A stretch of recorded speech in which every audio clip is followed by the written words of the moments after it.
Hey guys, welcome back to the channel. Got another match breakdown video for you today. Now, it's not going to be a USPSA match breakdown video. It's actually a PCSL two-gun match breakdown, which I'm pretty excited about. Now, PCSL is something that I'm not super experienced with right off the bat. I have not shot a single two-gun match before this match. I had shot a PCSL match before this, but it was actually a match that I was the MD for, and it was a pretty small match, right? Nothing too crazy. Now, there have been a couple clubs kind of in my area here in southeast Wisconsin that have started kind of putting out two-gun matches, putting on two-gun matches, and I really like that there's a structure to them now because there's some places that have done some outlaw matches, right? But unfortunately, outlaw matches can become interesting pretty quick because a lot of times the rules can be very gray, not very specific. The scoring can be weird. Is it time plus? Not interested, right? But PCSL has a rule book. It has a lot of standardization, has divisions, and it uses hit factor scoring. So I'm a huge fan of that, and so I kind of have been putting off kind of shooting any type of kind of two-gun outlaw matches because I think I would be kind of disappointed in the way most of them are run. However, sanctioned PCSL, there's not really no such thing as sanctioned, but like an actual PCSL two-gun match is something I have been very interested in. So I'm super excited to see a couple local clubs kind of putting those on. Unfortunately, they're all pretty far away from my house. This one that I shot, it was at the Holmen Gun Club, which I have shot at before for the Wisconsin sectional several years ago, and it's about 3 hours from me, so very far. I got kids. I know a lot of you guys have kids. You have jobs. I get it. But the fact of the matter is, if you want to shoot matches and you want to get better at shooting, sometimes you got to bite the bullet and just travel to these matches. I know it sucks, but it's worth it in the long run. So this match was, like I said, put on at the Holmen Gun Club. And overall, I thought it was just a really well-run match. It was two squads, like 20 people or less. It was around 20 people, and 7 stages. Thought it was a little too good to be true, but sure enough, we pulled in at 8:30 in the morning, and sure enough, all the stages are set up. 7 stages. So there were 5 two-gun stages, and then 2 pistol-only stages. And I thought that was interesting. But it really kind of came down to bay utilization using like the really small bays in like the cowboy action kind of section of the range, and I thought that was really smart. Kind of kept the match flowing. And listen, I love pistols, so I had no complaints there. And the fact of the matter is, two-gun just takes really long. You have double the make ready time, double the unload and show clear time, and double the pasting time pretty much in scoring, especially if you have farther targets, right? It takes a really long time to do that. So to kind of speed things up and have an extra 2 stages, but have them be pistol only and smaller, like USPSA style, but with PCSL targets, I love that. So I thought that was really cool. They also did another interesting thing with the actual shooters where you had people that registered as two-gun shooters that shot the 5 two-gun stages and the 2 pistol-only stages. And then you had people that only shot pistol for the entire match. So for the two-gun stages, they only shot the pistol targets. And so, and they had kind of their own like tablet and their own, I think it was like their own match even, and their own scoring and everything like that. And I thought that was pretty cool too, because it gave people an opportunity to kind of do whatever they wanted, but just make it, efficient and, valuable for everyone. So I thought that was cool. Stage design I thought was really good. I thought there was a lot of variety. I think overall it was pretty good. I think if I would change anything, I would change just a couple of the presentations. There were a couple target presentations that I thought were just very kind of awkward, and not like some of them had like only maybe even half of the alpha like showing, and I'm not a huge fan of that, because if you have to lean really far out for like a 30-yard target where only half of the zone's showing, like you're kind of setting the competitors up for failure there. So little micro adjustments, not a huge deal. At the end of the day, it wasn't a big deal. I usually shot 2 Charlie or maybe Alpha Charlie on it, so it wasn't a big deal at all. However, another thing I would change about it is adding in some like PCSL micro targets at like 30 yards to kind of simulate like 75-yard paper with partials, maybe without partials, and kind of making people wish they had magnification of some sort, right? I think that adds a really fun challenge, and I'm a huge advocate for like distance shooting, even with paper, right? And kind of making carbine shooting difficult again. None of this 3-yard bill drill hoser stuff, right? So those are the only things I think I would change about stage design, but overall, I thought it was good.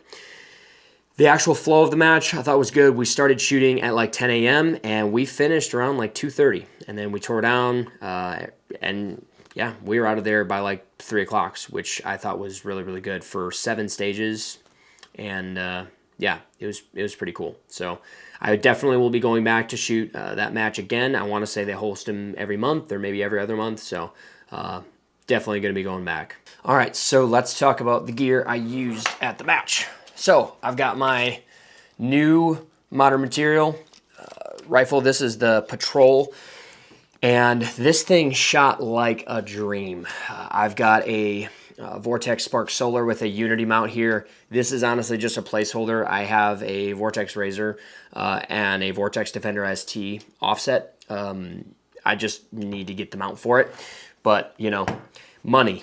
This thing shot awesome. It has a very nice muzzle brake. So I was shooting in competition division, which is very fun because shooting with a muzzle brake and like a mag well is just awesome. I really, really enjoy that. It makes the shooting experience very fun, and I think it really allows you to push kind of the limits of carbine shooting, and yeah, it's pretty sweet. I've got a mag well on here from Driven Arms Co. FDE. And yeah, it's a pretty nice rifle. I have probably somewhere around 1,000 rounds through this already, and haven't had a single issue with it. I'm a huge fan of Modern Material just as a company. Joe Savio and those guys are just awesome dudes. So shout out to them. And yeah. Huge fan of this rifle. I will be switching out the trigger. Not a huge fan of the trigger. It's kind of heavy for me personally. I want to say it's probably somewhere in the neighborhood of 5 or 6 pounds. And I'm used to Geisley's, you know, flat bow, 2.5 pound triggers. So definitely going to be switching out the trigger. But, you know, in general, this is a very, very nice shooting rifle.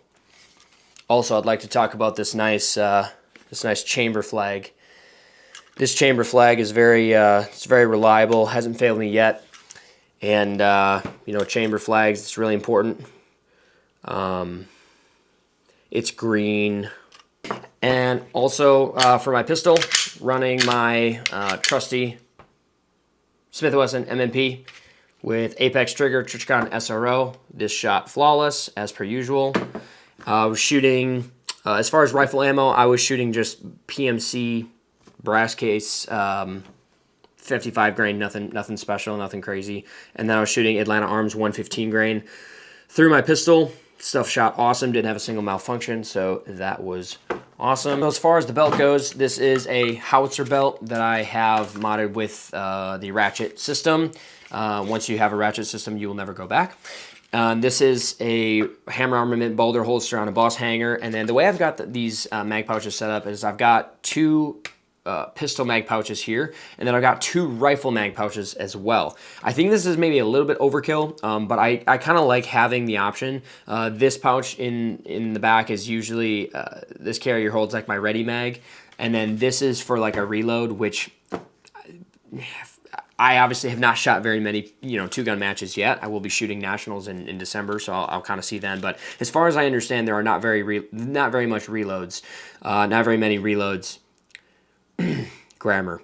There are not very many reloads in PCSL rifle, so having like a mag pouch up front for reloads, probably not necessary, but if I'm ever trying to shoot like precision stuff or whatever, and I maybe want to have like a 20 rounder with some 77 grain or something like that, you know, I have the option. But at the end of the day, like, I just would rather have it and not need it than need it and not have it. And then obviously running howitzer gear to look very stylish, because that is the most important thing, isn't it? Howitzer is awesome. I'm good friends with Eric and the guys over there. I just cannot say enough good things about that company. They've taken care of me, and they are doing a lot of really good things for both PCSL and USPSA, and really being involved in the sport. And honestly, they make like my favorite clothing ever. So yeah, huge shout out to Howitzer. Now to the actual match results. I got first place, only out of 16 people, so nothing too impressive there. But yeah, kind of took the win by 20%, almost 20%, and then obviously yeah, competition division. So it's a local match, so it's nothing crazy. With practice score competitor, unfortunately, with the way PCSL matches get uploaded or the way they're created, like on the match director side, I do have a little bit of experience with this, unfortunately, because I ran a PCSL rifle match at the club I run, and had some serious issues with like the scoring and the way that it gets uploaded, because practice score competitor does not support K or T zone hits. So if you create a match in practice score, like when you actually create the match and you start scoring it on the tablets, and you input a K zone or a T zone hit, it will not register or show up on practice score competitor, at least as of me filming this video. I'm sure it's in the works, but as of right now, it won't. And that was kind of a huge issue with the match that I ran, with the rifle match that I ran. We scored a boatload of K-zone hits, and it ended up messing up the entire match and the scoring, and it was really bad. So they need to get that fixed if PCSL is going to be kind of included in this format, which I think it is. It's, kind of gaining enough steam that I think they're probably working on it. But I think a better way to do it is just essentially creating the match as a hit factor match, like on the back end, and you can just label it a PCSL two-gun match or rifle match, and then just scoring everything as 2 alpha. So if you have a K-zone hit or a T-zone hit, you just score at 2 alpha, because it's the same thing. And then that way on practice score, you can actually look at it and all the scores will be uploaded correctly. Because if you don't, essentially like all the scores it'll look like it's almost like time plus scoring if you input as K or T zone hits. So anyways, that's some nerdy match director stuff. But if your local club is running matches, please make sure that they're not inputting K or T zone hits. So I had stage wins on every stage except for one. However, I do not feel like I shot that well. And before we even look at the first stage, I had some major takeaways with this. Before we even talk about the videos, I had some serious takeaways. Number one, the first and kind of just the most apparent, holy cow, stage planning is very difficult for two-gun. And I was amazed at how difficult it is, especially for the really long courses, right? Like the 60-second long courses where you have maybe, 25, 30 targets. I was amazed at how difficult it is, because, with pistol, USPSA, you only typically have, a single stage plan that you've kind of picked, and you're just running through in your head until you're to the point that you have it completely memorized so well. All you have to focus on is just pure execution, right?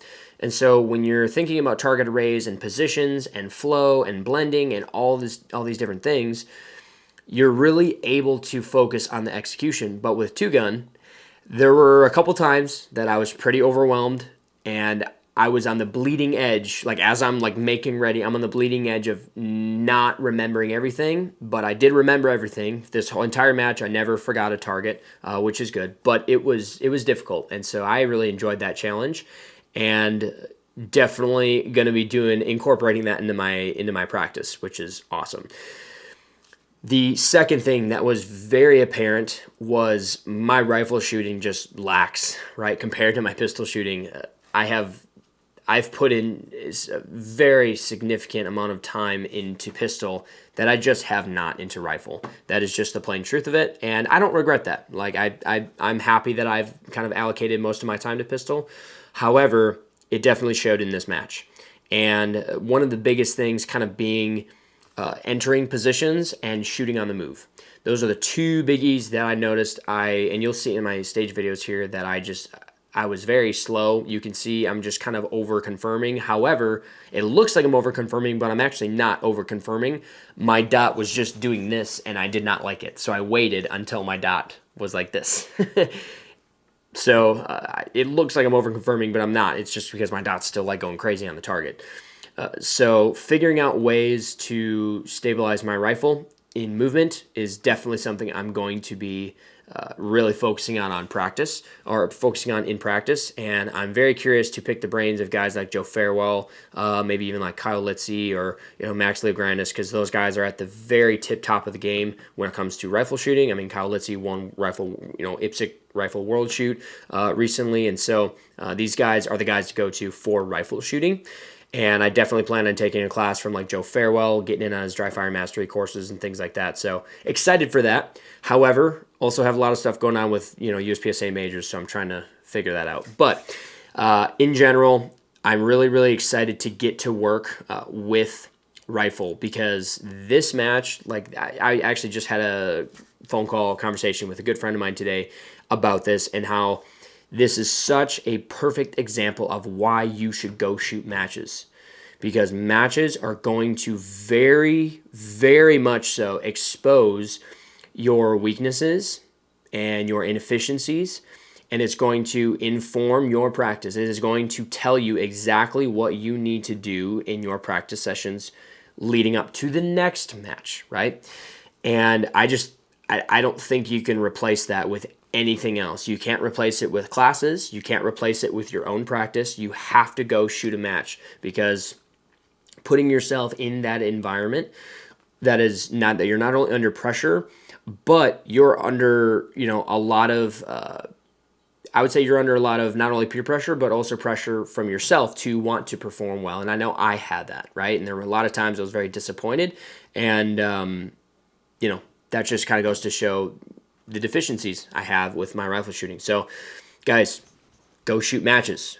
It's going to make your training better, and it's going to make you better as a shooter. The third thing that was kind of apparent to me too, very interesting, was the height over bore, mechanical offset kind of issue. I hit a no-shoot, and I had a couple mics 100% purely because of my height over bore and not aiming in the right spot.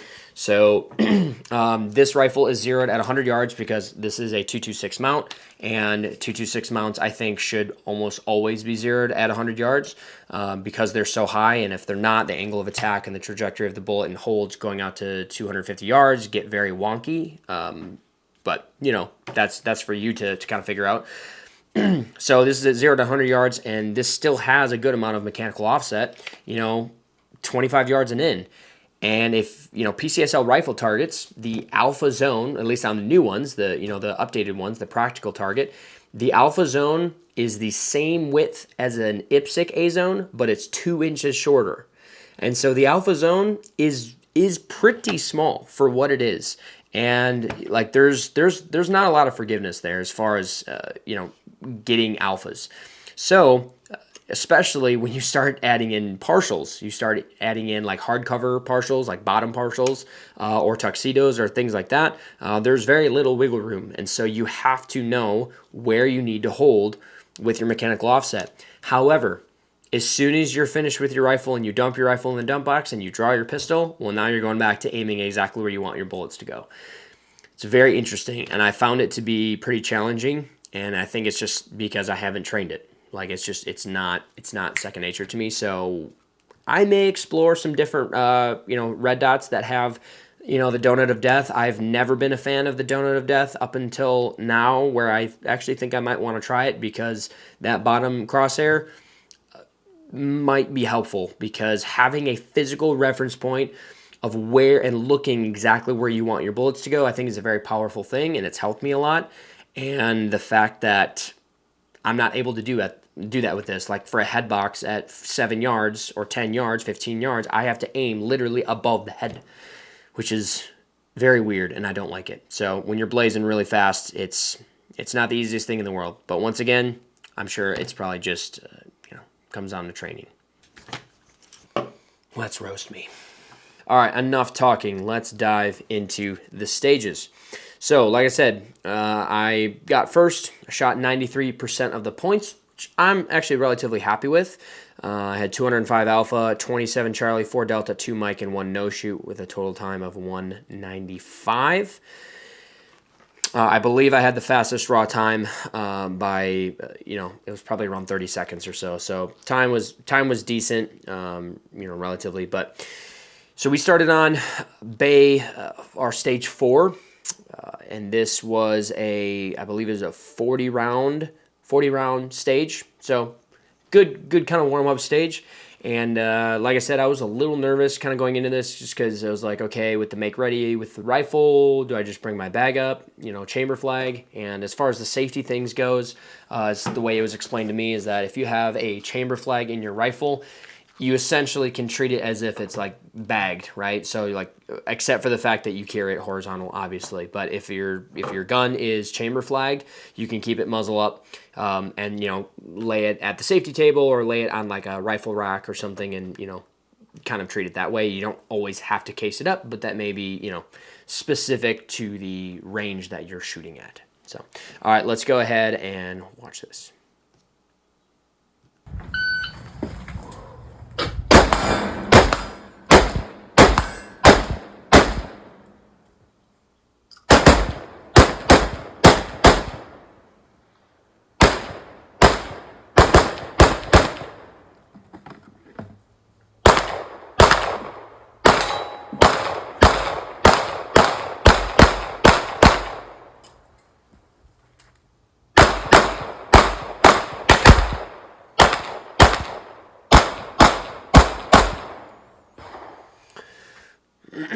All right, so not a terrible run, especially cold. It was a little chilly this morning too, so yeah, not a bad run. I had 33 alpha, 5 Charlie, 2 Delta, so I shot 91% of the points. So not too bad, right?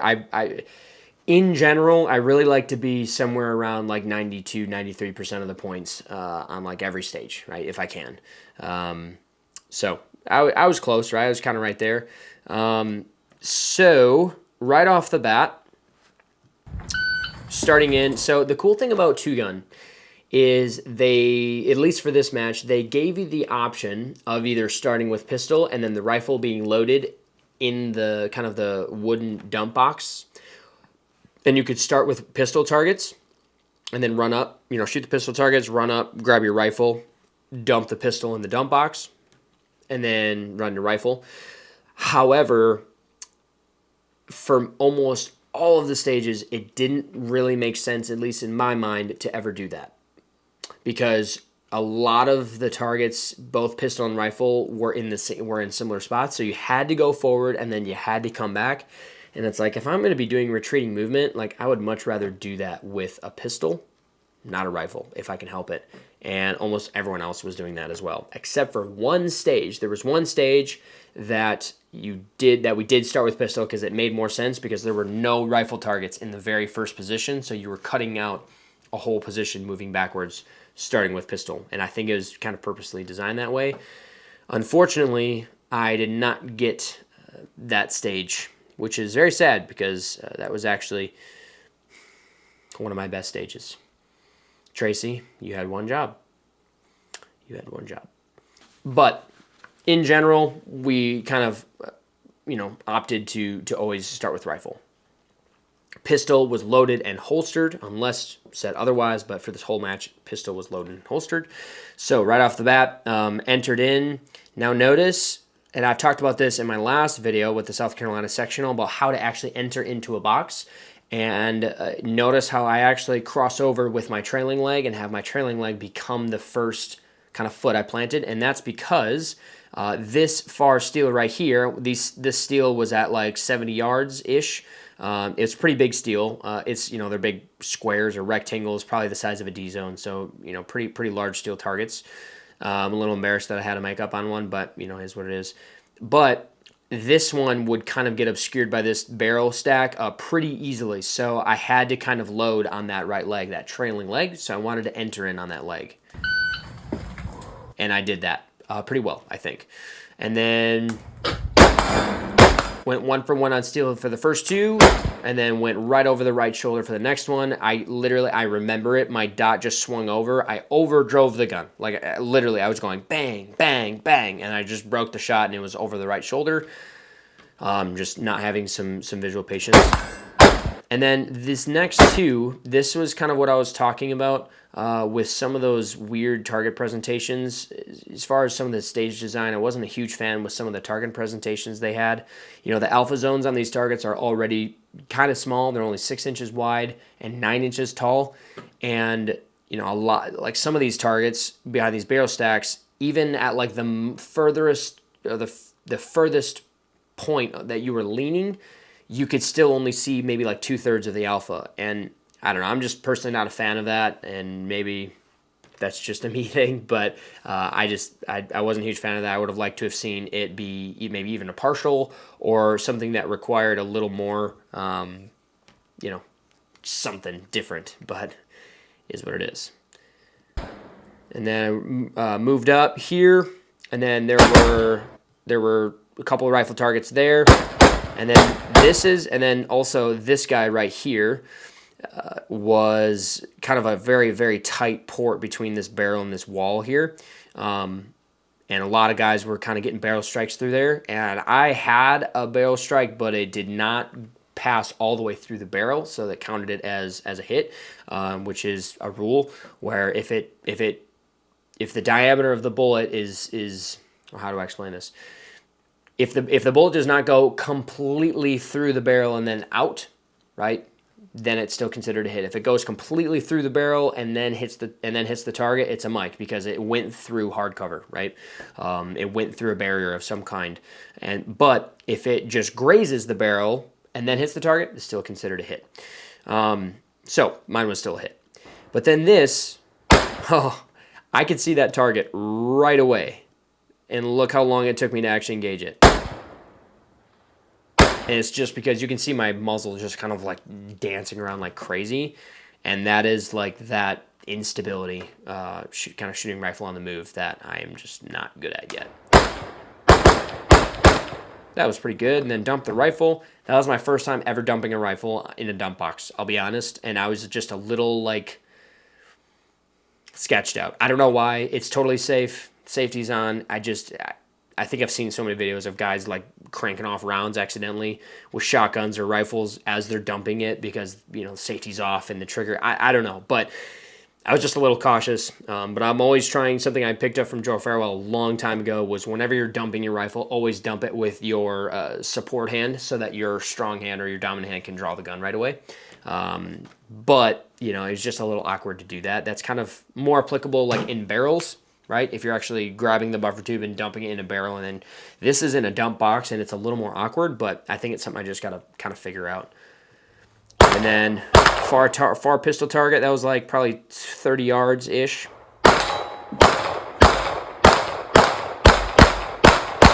Had to do a reload. I didn't have to do a reload, but I wanted to because I think it would have been like 23 rounds or 24 rounds, and I only have 25-round mags. So having a makeup, and that's where the K zones or the T zones in these PCSL targets kind of come in, where you actually can take, only shoot one round at the T zone or the K zone and potentially save yourself a reload, which I did do, but you got to be careful with that because it can screw you over very quickly. Because if you miss the T zone and you just get an alpha hit or a Charlie hit, depending on which target you're using, it'll be alpha mic or Charlie mic. And so it can really screw you. So make sure that if you go for the T-zone or K-zone, you make darn sure that you are calling that shot. Sometimes, for however long it takes you to call that shot and only shoot one, be more accurate. Is it worth it versus just reloading? Right? That's kind of the question that people have to ask. But I decided to reload here. Cost me a little bit of time. Not the end of the world. So yeah, I want to say the time on this was somewhere around 32 seconds. Yeah, 32, 39. So a pretty long stage, and yeah, not too bad. All right, stage 2. So this was in Bay 5 or stage 5. This one was it was a little rough. I'm a little traumatized from this stage. This was a 53 round stage, and it was pretty complex. There was a lot of different ways to run it, and it was pretty intense. So let's watch it. Are you ready? Stand by.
Okay.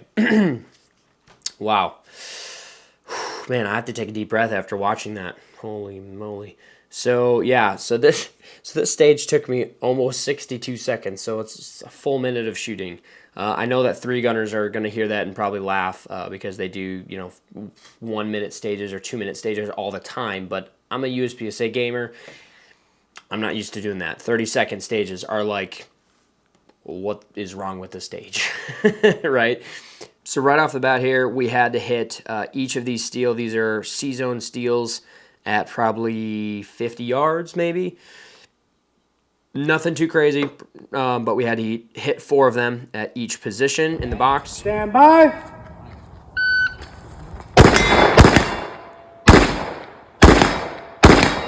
So I had 1 makeup, which is annoying. This is 50-yard C-zone steel. Like, should not be making up steel.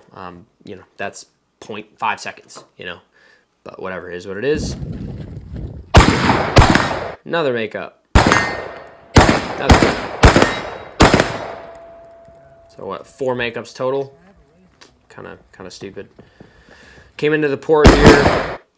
You can see how long it took me, and this is where, once again, like, how to get my rifle dot stable sooner is something I really got to figure out, because, man, like, my dot was just, like, it's just going crazy. But then I get him out of the position. Good 2 hits on that. It was 2 alpha. Oh, man. Same thing, right? Transitioning over, and it's like I'm just waiting so long because my dot is not in the alpha, and the alpha is kind of small. And so, just stuff like that, it's like, it makes me cringe. Because with pistol, like, if I were to see that with pistol, it would be like, what are you doing, dude? So, pardon me if I'm being too hard on myself, but it's just, it drives me crazy. Good flow. So I set myself up to the dump box, which was good. And then, so I dumped the rifle, and it, like, got hung up somewhere, and it scared me, and I was like, I'm not sure if the muzzle was actually in the little, like, pocket. So I had to, like, readjust that. So I killed probably a second there. That was kind of annoying. But then when I got to pistol, I was like, okay, we're good. Like, we're cooking. Pistol's my jam, Also, steel. White steel is rifle steel. Blue steel is pistol. So I believe that's similar to IPSC. I believe IPSC uses blue steel as well. Kind of an interesting challenge. I'm not used to seeing my dot, like a red dot on blue. Also, most barrels are blue. So there was a lot of people getting barrel strikes because, you have a blue popper behind a blue barrel, and you're like, blue, red on blue, right? Ding, hey, went through, and it knocked it over, but, like, just kind of interesting. So, yeah, just kind of interesting stuff there.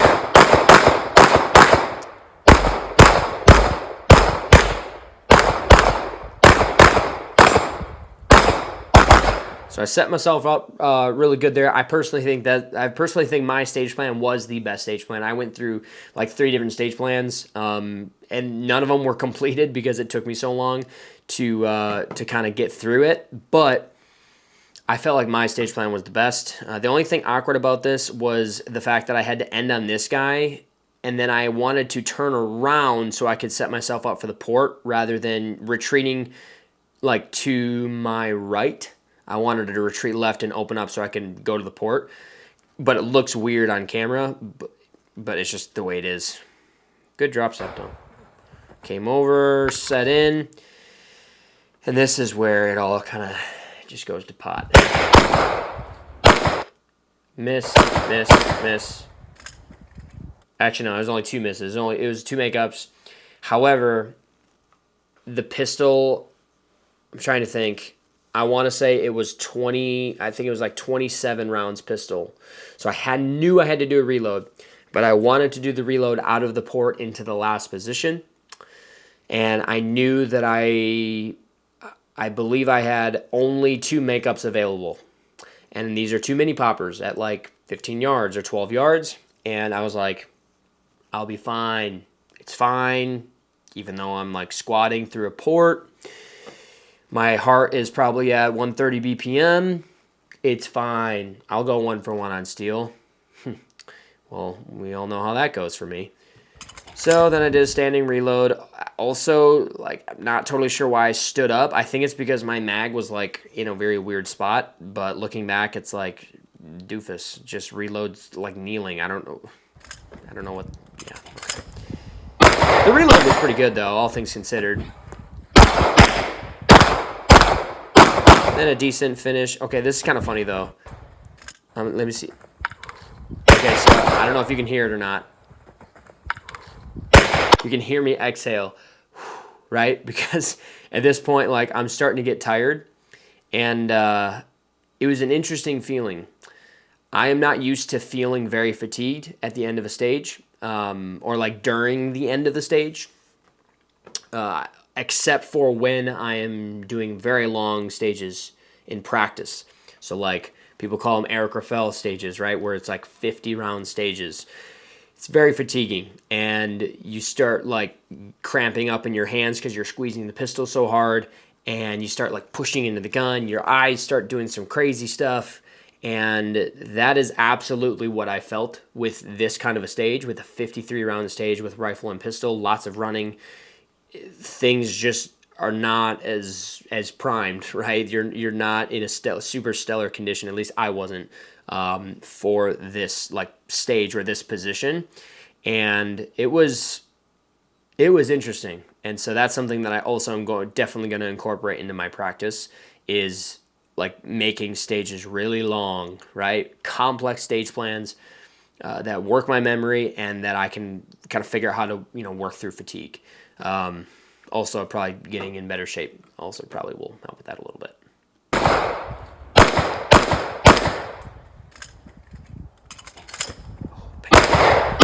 And then, listen, right, you can hear me take one final breath or a final exhale before I get into the last position.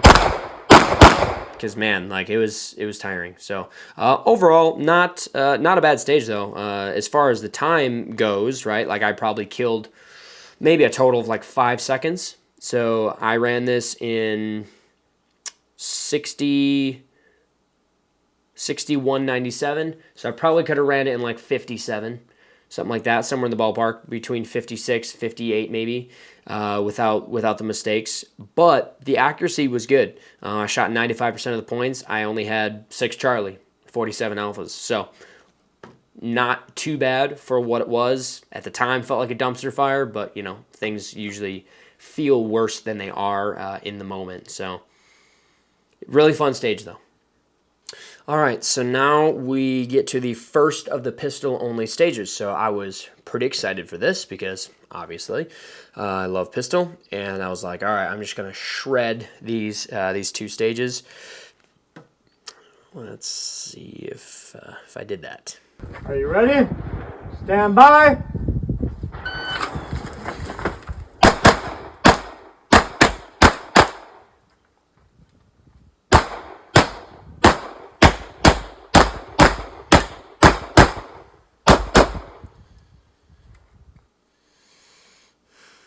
looks pretty good.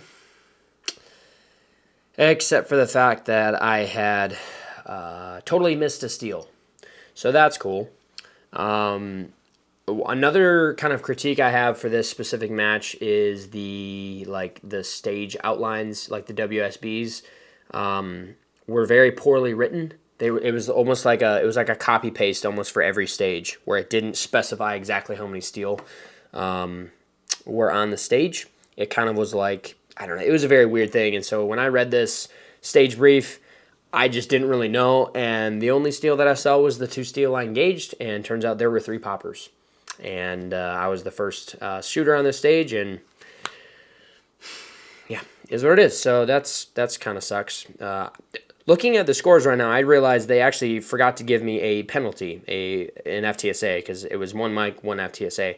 So I'm not really sure why they didn't give that to me, but is what it is.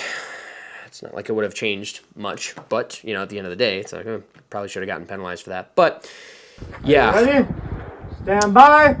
Also, I went to war with steel at the very end, which is not good. You know, I talked about that in my last breakdown video, how that's like a big struggle of mine, not going to freaking war with steel. But going into the first position, good 3-step entry. Gun was up a little late, but, I mean, it wasn't the end of the world. Kind of a hard lean there. Hit the steel and kind of hesitated. I was like, ooh, I can't believe I hit the steel. Good job, Justin. And then pushed off and then entered in here. Good 3-step entry. Again, however, I had to load that trailing leg, so I almost, like, kind of wish I would have just maybe done a trailing leg entry. However you say that, leaning, trailing leg entry. But because I had to load that leg right away to hit the popper. 3 makeups. So based on my last video, it was 1 makeup is acceptable, 2 makeups is embarrassing, 3 makeups, oh my gosh, 4 makeups, take up knitting. I think I was at 4, or I think I was at 3. And then I finished. I was like, well, went to war with steel, you know, oh my gosh. But, hey, not too bad. And all of a sudden, one of my squad members was like, not good. And I was like, what are you talking about? Yeah, so overall, like, not stellar, but it is what it is. All right, so this stage was pretty interesting as well. It had a Texas Star in it with some no-shoot steel, so that was fun. And did pretty well with this one. I shot it totally clean, and I had a 14% gap on this one. So felt pretty good about it. Let's watch it. With commentary, I'm sure. Stand by.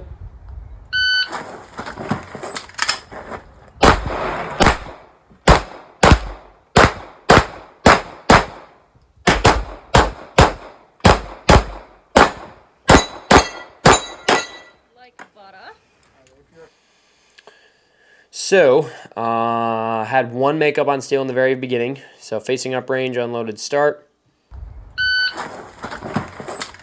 Unloaded start went good. Makeup.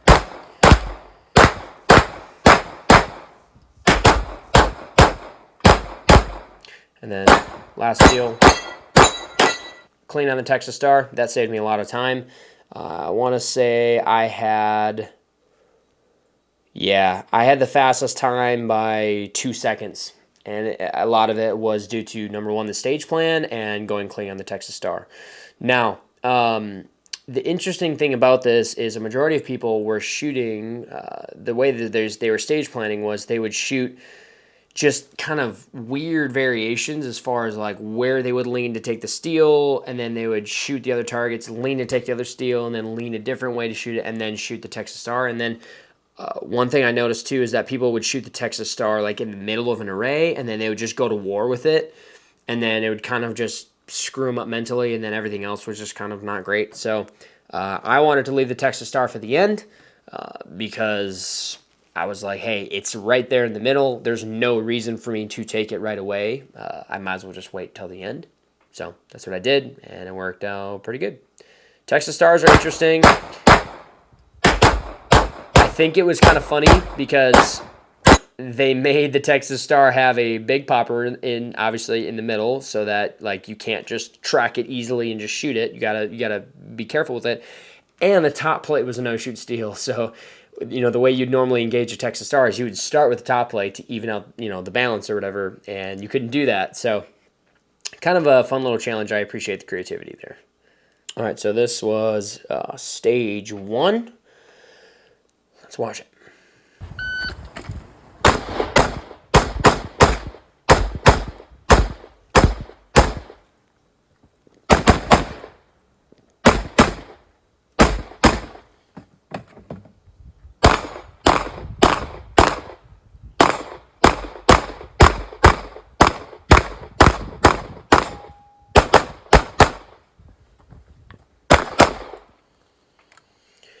All right, not a bad run. Overall, shot 89% of the points because I had a mic. And this mic, it was other than the mic on steel. Obviously, it was the first mic of the day. And I knew exactly why I had it. When I walked up to it, it was a rifle target, and it was just because of my height over bore. I did not account to my height over bore. It was a double stack, and I just sent it right into the hardcover because I was aiming right in the head, and I had to be aiming above the head. So just a simple aiming error. But other than that, shot only 6 Charlie, which, looking at it now, it's a 33-round stage. 6 Charlie, you probably should have been more like 4 or 5, but especially for kind of how slow it looked like I shot it, there was a lot of just kind of static shooting, but not not horrible. Boom! That second shot in the head box was my mic, and then I had a couple makeups, 2 makeups on that target, another makeup there. Dump the rifle. Good hit on steel. Missed the steel. Like I said, this is where the blue on blue popper and barrel thing kind of gets weird. But whatever. It's just, once again, it was me. Good flow. Set myself up for the port. Double stack. And then retreating back. So this, once again, was a perfect example of, hey, you got to go back to the same position to shoot the pistol target. So if you're going to do that, I would much rather do that with a pistol than a rifle. Some guys were talking about maybe doing it with pistol first and then running back with the rifle. That maybe it'd be better, but I really did not think it was gonna be that. Overall, not a bad stage, but the mic kind of hurt. Now, unfortunately, the next stage, stage 2, was one of my best stages. It had a swinger, an activator in it, and that was the stage that we started with pistol. I had a lot of really good flow. My plan was good. I executed really well, and but I guess no one will know because if it didn't get recorded, it didn't happen, right? All right, and then this was the last stage. So this was stage 3. Let's watch it.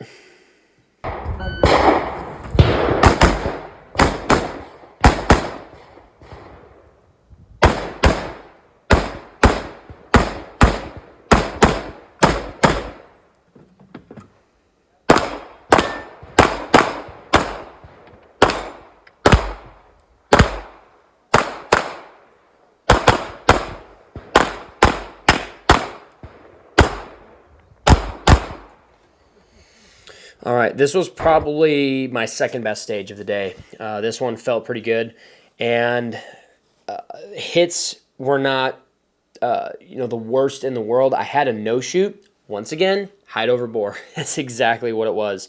But even with the no-shoot, I still shot 94% of the points because I only had 1 Charlie and then I had 2 Delta. One of the Deltas was on the swinger, and then another Delta was just one of the pistol targets.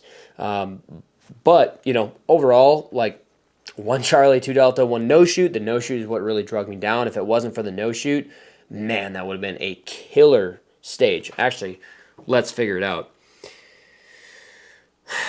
So right off the bat, without anything, I had an 18% gap 17.78 gap, 17.78% gap. But if I were to go in and edit this, and I were to take the no shoot away,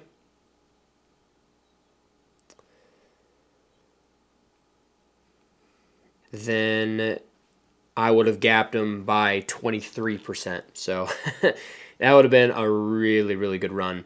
I had the fastest raw time by 5 seconds.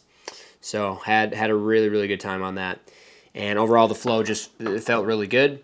I don't know why. It's the last stage of the day, so maybe I was just really kind of flowing and feeling really good about it.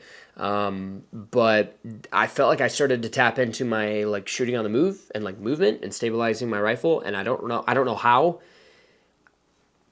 I don't know, but you can see right away in the intro here, I took that target on the move into my entry, and it was 2 alpha, and I felt really confident about it. It was a tuxedo even, and I just was like, oh yeah, that's 2 alpha, no, like easy day, no problem. So I just started shooting a little more confidently, and then even this one, kind of took it on the entry, and then that second shot in the head box was my no shoot. So that's annoying. 2 alpha, 2 alpha, 2 alpha right there, and then dumped it. Good hit on steel. That was the activator. Took 1 shot for the K-zone. So this was a stage where the K-zone really helped me because it saved me from doing a retreating reload. I don't like retreating reloads.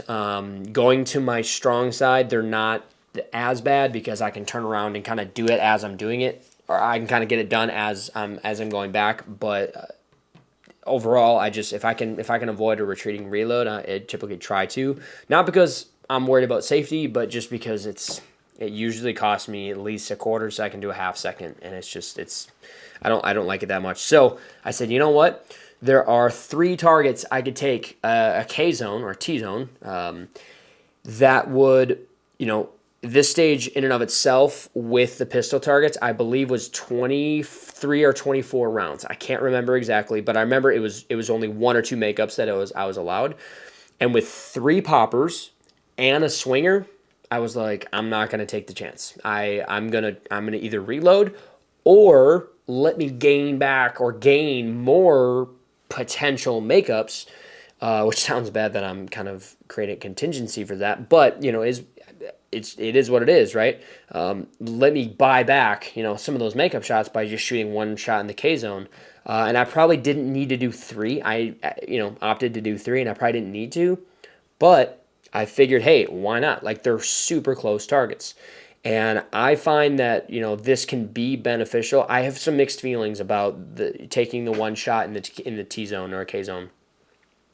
I think in general, most of the time, it's not worth it. Like, I would say like 95% of the time, it's not worth it, except for pistol, right? Like with rifle, unless you have a 50 round rifle stage or 40 round rifle stage and you're running in practical division where you have to do reload and you would have to do a retreating reload for some weird reason, okay, then maybe it would make sense. But for rifle, I almost think it never makes sense. But with pistol, it actually might make sense maybe more often just because you may be saving yourself from a reload, especially a retreating reload if you're retreating back to like the original position or 2 that you were shooting with rifle that they put pistol targets at. So kind of interesting. I would love to do some tests. I know that like Max Legrandis has done some tests as far as, hey, taking the extra time to get, confirmation 3 is stopped out, or maybe a confirmation 2, but still taking extra time to get a high level of sight confirmation on the K-zone to only shoot 1 shot. And then if you're not really good at shot calling, how much time does it take you to actually call that shot and then move off the target? It takes longer than to just 2 out, or, 2 in the head. Because if you get 2 in the head, there's a very high likelihood that you will hit the K-zone, that you'll get the equivalent of 2 alpha, and if you don't, you'll get 2 Charlie. Well, in other cases, if it's the old target, you'd get 2 alpha. I'm glad that was changed. But yeah, this is one of the stages that it really kind of came into play there, where only taking 1 shot at the K zone I think really helped. It was Alpha Delta in the swinger. So that was another one, that double stack. And you can see that double stack is literally right here. I feel like taking one shots at the K-zone at a target 5 yards and in is so easy because you only need a confirmation 2, and the shot calling that you need is so minimal because it's so close, right? Like we all know, or at least you should know, that shot calling is not looking at the target and looking for a hole in the target, right? It is looking at where your sight was on the target right before it lifted in recoil. However, if you can do that and see the bullet hole in the target at the same time, hey, it's gonna be a little bit nicer. And at 5 yards, there's no reason why you can't do that. So it's just kind of nice to do that. If it's a target that's like 10 yards away, oof, don't know, right? At that point, what am I saving? Am I actually saving time to mitigate a reload that maybe I could just put in flow? Like even a retreating reload, if a retreating reload takes me an extra half second, well, what if the extra sight confirmation and shot calling takes me an extra half second? Well, now it's a wash, right? And I would much rather do the retreating reload because there's no risk. I mean, there is risk of like flowing the load, but very little risk. What's the risk if you go for the K-zone and you don't call it a good shot, or you think you called a good shot but it wasn't? Your risk is a mic. Your penalty, right? Like the consequence is a mic, and that hurts big time. So, yeah, and pretty interesting. Here's the last target I did K-zone hit on, and then once again, it's 4 yards away. Boom. And you can see I called that shot right away and then snapped the gun back over to the last target.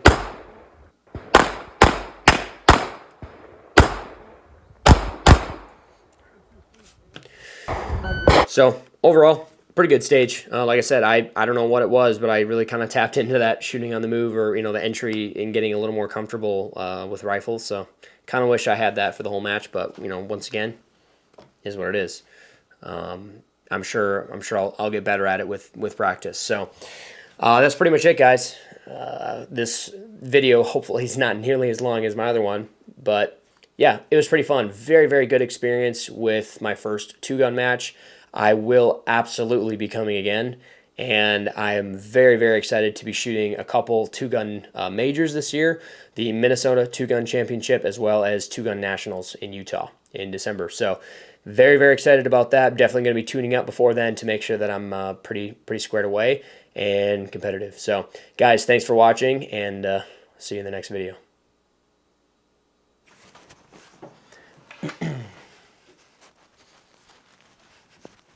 Please still be recording.